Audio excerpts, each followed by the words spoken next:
oke lah, hukum dia secara karir sepak bola mati gitu. Oh yakin mati? Kan Komdis belum bersidang. Oh iya betul ya. Komdis harus menyidangkan dulu. Komdis harus menyidangkan saksi sumber hidup. itu Kan tidak serta-merta ketika mereka dihukum oleh pengadilan negeri, otomatis Komdis akan mengikuti itu, kan enggak kayak gitu. Kenapa hukum sepak bolanya lambat tuh? Kenapa Komdis belum kelihatan proaktif terhadap kasus ini? Itu yang menjadi pertanyaan sebetulnya. Kan Footpolitik. Selamat datang di Footpolitik, channel bola yang ngobrolin bola dengan cara meneliti. Kalau ada yang tergelitik, mohon maklum. Kembali saya Bung Toel bersama partner in crime saya, Budi Setiawan, founder Football Institute, yang suka banyak isu-isu bola, Serie A katanya. Gak apa-apa, kita uji aja kan. Nah kali ini gue mau ajakin ngobrol soal kompetisi gol. Oke. Promosi degradasi, kaitannya adalah soal bahaya laten, match fixing, pengaturan skor, integritas sepak bola. Contoh, ini Liga 3 nih yang paling aktual aja dulu supaya kita ngerunutnya. Timnas main di Hanoi tanggal 26, kan hingar-bingarnya ke situ sedot. Liga 3 drawing saat itu dulu. Penetapan tuan rumah, ya enggak? Drawing gitu loh. Padahal sebelumnya dijadwalkan bukan tanggal 26 tuh. Tanggal 21. Kalau menurut gue itu lagu lama. Menurut lu? Ya sama. Pola kayak gitu. Ya, pola-pola kayak gitu kan selalu melakukan aktivitas yang seharusnya itu menjadi sorotan publik, perhatian, tapi karena ada event yang lebih besar lagi, jadi tidak dilihat. Dan padahal seharusnya itu sangat krusial. Kalau sudah diumumkan bahwa itu disiarkan di YouTube PSSI, tapi siapa sih yang mau nonton kalau seandainya semuanya lebih fokus nungguin timnas main? Iya. Jadi sebagai informasi, Sobat Footpolitik, Liga 3 babak nasional itu 80 klub. Dibagi kemudian kalau nggak salah jadi sekitar berapa tuan rumah gitu. Dan 10 tuan rumah. 10 tuan rumah ya. Jadi itu kan sebetulnya dalam konteks kita mengantisipasi match fixing, integritas sepak bola, kita harus antisipasi tuh babak-babak yang seperti itu, penetapan tuan rumah dan sebagainya, supaya nggak ada lah aroma-aroma anyir gitu loh, bau-bau tidak sedap, karena kita ingin sepak bola kita lebih baik gitu loh. Dan contoh misalnya soal promosi degradasi, kan Liga 2 udah ada yang promosi nih ya. Semen Padang, lalu Ngalut United. Sementara yang degradasi baru satu. Persikabo, ya kan? Persikabo sudah pasti degradasi, menunggu 2. Ancamannya ada di situ siapa aja dulu? Bayangkara, Arema, Persita juga belum aman, KAS, dan PSS Sleman. Oke. PSS Sleman, kok gitu? Iya. Karena sebetulnya secara poin satu dia nggak aman. Yang kedua, PSS Sleman ini mungkin akan terancam. Ngomong-ngomong, gue ini sering dituduh difitnah mafia bola katanya gue. Belakangan gitu. Berarti gue ngatur skor. Padahal ngatur tuan rumah pun aja atau nggak punya keberanian untuk menentukan itu. Iya. Jadi itu concern gue di topik ini adalah soal promosi degradasi itu rawan, situasi-situasi yang harus diantisipasi gitu loh. Gue concern, gue dituduh mafia bola padahal sebetulnya gue inginlah sepak bola itu menjadi lebih sehat, kompetisi lebih sehat gitu loh. Gak cuma lip service ngomong di grup, ngoceh-ngoceh di grup, tapi gue terlibat langsung sebetulnya. Ya, gue tahu lu beberapa kali kan dipanggil ke Sleman. Jadi saksi kan? Jadi saksi tentang pertandingan PSS Sleman lawan Madura FC tahun 2018. Betul. Iya. Lokus deliktinya Sleman. Liga 2 waktu itu 8 besar. 2018 itu akhirnya PSS Sleman yang promosi. Dan sekarang ditersangkakan lah, ada 8 misalkan. 4 perangkat pertandingan, lalu 4 yang lainnya ada yang penghubung lah dianggap, ada nama kesohor di Belantika Sepak Bola Nasional, VW, itu juga masuk dalam daftar tersangka, ada official PSS Sleman waktu itu. Sekretaris PSMS kan? Ya, gue dipanggil sebagai saksi. Kayak begitu loh. Cuman belum gue ungkap nih. Sebetulnya ada bahwa itu sebuah itikat besar dari Satgas Mafia Bola yang menurut gue sih kerja lebih kepada Satgas Kepolisian. Sehingga kemudian ini naik kepada pemeriksaan lalu kemudian kepada ke arah pengadilan. Kalau dari PSSI sendiri kan sempat tuh muncul ada Satgas Anti Mafia Bola yang di ketuanya ARA ya, ada Naswa. Tapi gue ngomong-ngomong nih, karena lu ada, bener nggak? Lu tuh sebetulnya salah satu kandidat yang mau masuk Satgas itu. Hah? Nih, lo tau dari mana? Ya gue juga banyak Ya, gue nggak tahu ya. Itu cara menjawabnya bagaimana. Pernah waktu itu yang memang diajak bicara sama Ketua Umum Erick Thohir. Lu udah langsung sama Ketua Umum ya? Ya, kan Bapak kan juga pernah beberapa kali. Kali aja dipanggil. Ada yang khusus sendiri, ada yang khusus sendiri. Jadi pernah bicara yang setelah Football Institute merilis hasil riset wasit yang selama 3 tahun.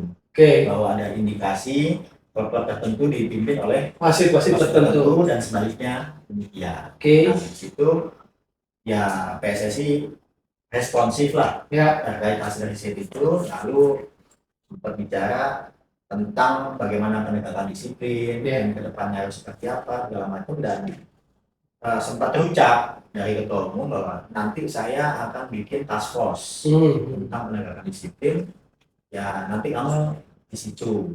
Ini gue nggak menjawab, hanya menjawab siap Pak, udah itu aja. Tapi setelah diumumkan bahwa tidak ada nama gue di situ, ya no worries juga. Tetap jalan aja aktivitas seperti biasa. Jadi sempat ada proyeksi masuk di Satgas itu ya? Iya. Mafia Bola sih. Tapi gue alhamdulillah merasa beruntung sekarang tidak masuk di Itu tidak terdengar lagi. Itu dia. Seandainya kita ada di situ tapi nggak memberikan dampak apapun, ya ini kan gimana ya? Jadi jangan sampai kita kesan nyari tempat duduk, tapi begitu udah ada tempat duduk, ngapain kan? Nggak ada kontribusinya. Nggak ada kontribusinya. Saat ini kita sudah bukan dalam posisi untuk mencari kedudukan di PSSI. Saya 11 tahun. Karena PSSI dari Liga Indonesia sampai PSSI 11 tahun mengabdi secara formal di institusi sepak bola udah pernah. Jadi untuk balik ke dalam pun juga udah nggak ada keinginan menggebu-gebu. Iya, betul. Karena dengan posisi standing position kita saat ini, kita bisa memberikan kontribusi, memberikan masukan kepada siapapun tanpa harus secara formal di dalam PSSI. Betul. Tuh, denger.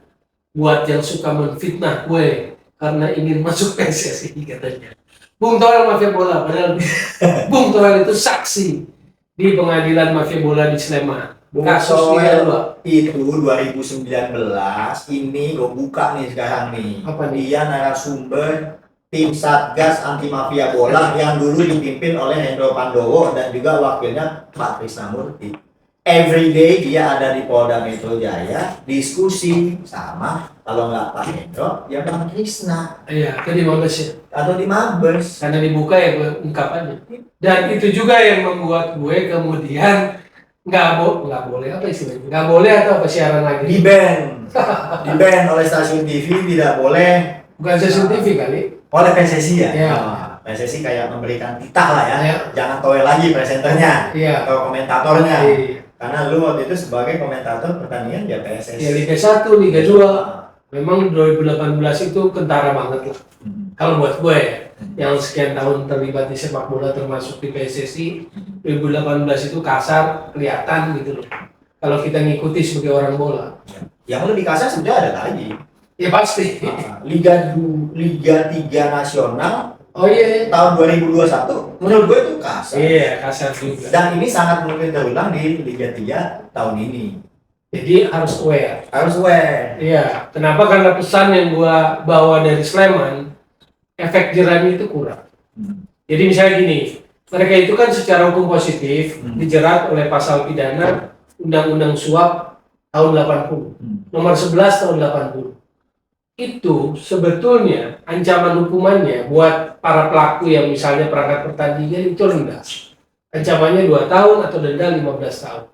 Jadi efek jerahnya kurang. Menurut gue, kalau kita mau memperbaiki itu, undang-undang suap ini harus didorong dari kasus ini oleh insan bola, Football Institute bisa bahwa ancaman hukumannya nggak akan bikin jerah. Karena mungkin 15 tahun 80, 15 juta itu ya besar gitu. Tapi kalau sekarang kan Iya. belum Nggak yang relevan lagi ya. iya, belum yang di atasnya tuh ancamannya 5 tahun, lalu juga denda dan sebagainya.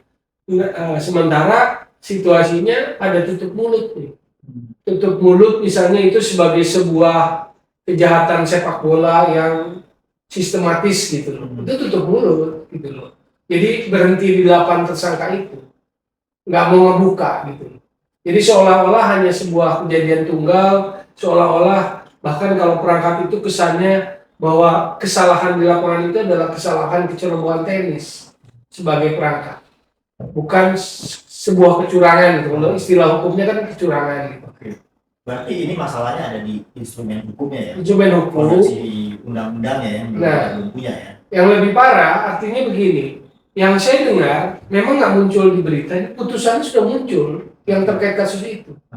Official PSS itu bahkan ada yang diputus cuma 3 bulan.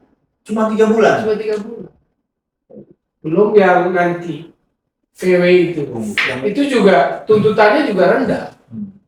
Yang informasi yang gue dapat itu bahwa dalam kasus PSS Sleman ini ada duit miliaran loh. Beredar untuk perangkat pertandingan melalui VW kepada LO segala macam 1 miliar. Tapi tuntutan dan putusannya rendah. Dan terkait putusan, memang belum semua tuntas kan? Itu nggak ada berita satu pun muncul. Nggak ada berita satu muncul. Tapi saya dengar kabar dari sana ada kawan yang mengabari bahwa sebetulnya putusannya sudah ada yang disebutkan. Gitu. Kalau perangkat pertandingan, oke lah, secara sepak bola karir dia mati lah. Para wasit bersama wasit keempatnya itu yang kasus kejadiannya offset 2 km itu.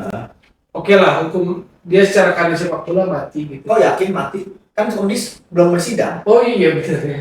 Komdis harus menyidangkan dulu. Komdis harus menyidangkan saksi sumber hidup. Kan tidak serta-merta ketika mereka dihukum oleh pengadilan negeri, otomatis Komdis akan mengikuti itu kan enggak kayak gitu. Kenapa hukum sepak bolanya lambat tuh? Kenapa Komdis belum kelihatan proaktif terhadap kasus ini? Itu yang menjadi pertanyaan sebetulnya. Kan gua beberapa kali kan mengkritik Komdis, mempertanyakan lah, kok kayaknya lambat dalam melakukan pergerakan atau sidang terhadap kasus ini.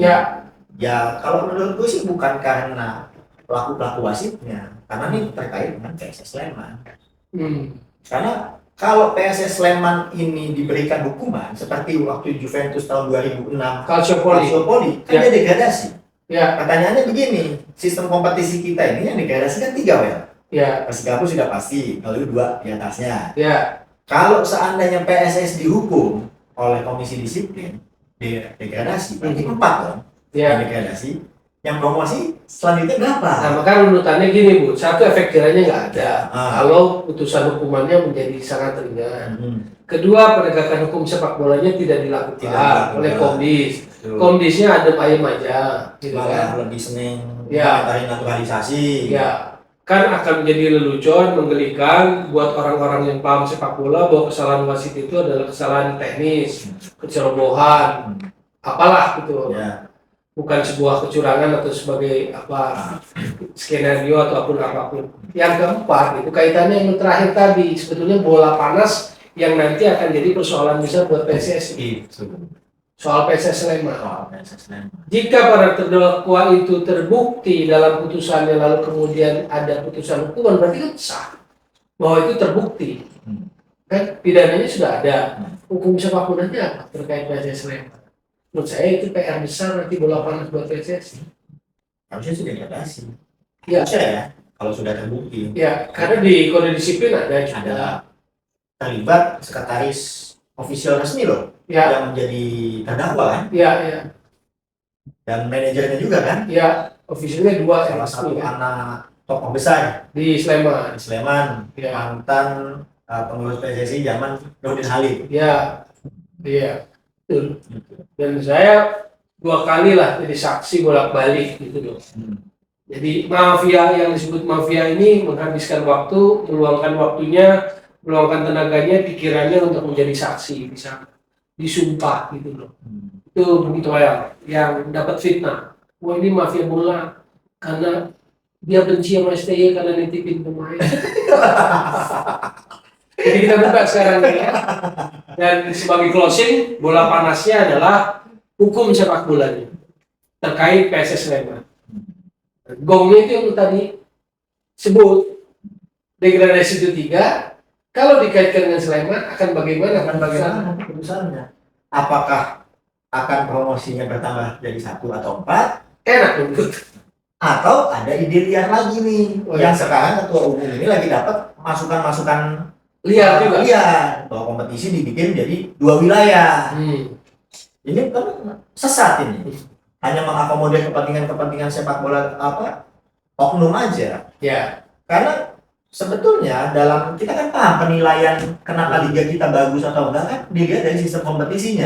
Betul. Dan yang paling tinggi itu adalah sistem kompetisi 1 wilayah. Liga. Kompetisi penuh. Kompetisi penuh. Home and away.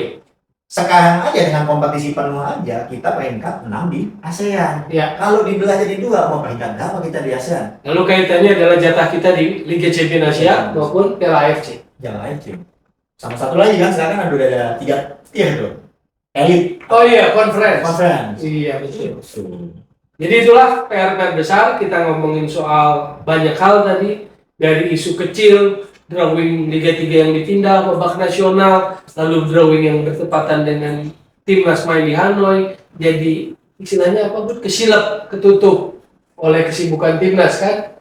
Nah makanya sekali lagi, nggak rugi mantau channel kami Footballitik, karena kami punya isu-isu yang menggelitik dan kami pun membahasnya dengan cara yang menggelitik. Kalau ada yang terkritik, mohon maklum. Saya Bung Toel dan Budi Setiawan pamit, sampai jumpa di episode selanjutnya. Terima kasih, sekian dan ciao. Footballitik.